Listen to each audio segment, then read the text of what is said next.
Shalom Obracha, nous commençons aujourd'hui un nouveau pérek, le 12e pérek de Masechet Ketuvot, la première Mishnah.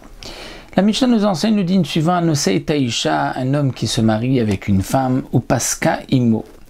Et elle avait fixé avec lui, c'est-à-dire qu'elle avait une fille d'un premier mariage, et en se mariant maintenant avec cet homme, cette femme demande que le mari nourrisse sa fille au moins 5 ans. Donc il y a eu un shtar, un acte marqué, kinyan, avec un acte d'acquisition, ou bien il a dit devant 2 témoins, vous êtes témoins que je m'engage à nourrir la femme, la fille de cette femme que je vais épouser, celle qu'elle a eue avec un autre homme pendant 5 ans. Eh bien, chayav lezuna chameshanim. Cet homme-là a l'obligation de la nourrir pendant 5 ans. Les Mefarshim posent la question, quel est le chidouche qu'il est obligé de la nourrir pendant 5 ans? Pourquoi Dafka 5 ans? Déjà le Tosfot Yom Tov dit qu'en vérité 5 ans, c'est en général une femme qui a eu une fille ne va pas se marier tant que 2 ans ne sont pas passés. Et donc elle veut au moins qu'elle soit nourrie jusqu'à l'âge de 7 ans, donc elle rajoute encore 5 ans, ça donne l'âge de 7 ans. Quel est le chidouche qu'il doit la nourrir? C'est que d'un côté, même la femme ne peut pas ensuite lui dire, tu sais, tu n'as pas besoin de la nourrir, il s'est engagé, il doit la nourrir. Ou on apprend aussi qu'il n'est pas obligé de la vêtir, il doit la nourrir mais pas la vêtir. Dans la Mishnah continue du Niset Lacher.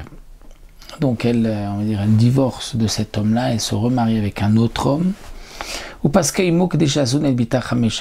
et elle fixe avec lui aussi de nourrir sa fille qu'elle a eue du premier mariage pendant 5 ans.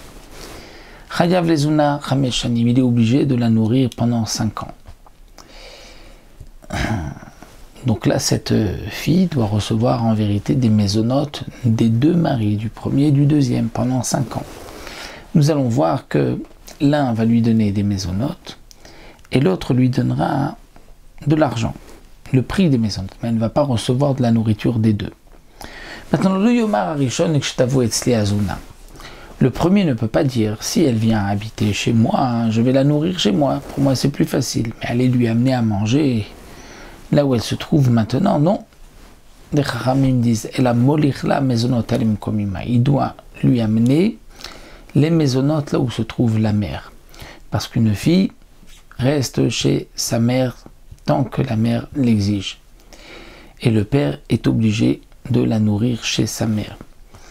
Donc, il ne pourra pas dire qu'elle vienne chez moi et je vais la nourrir. Il doit lui amener les mésonotes là où son ex-femme se trouve. De même, puisque maintenant il y a un engagement de la part des 2, du premier mari et du deuxième, les 2 ne pourront pas dire on va la nourrir en même temps à 2. On va diviser les frais en 2. Étant donné qu'il y a ici 2 engagements, l'un va la nourrir et l'autre lui donnera le prix des mésonotes.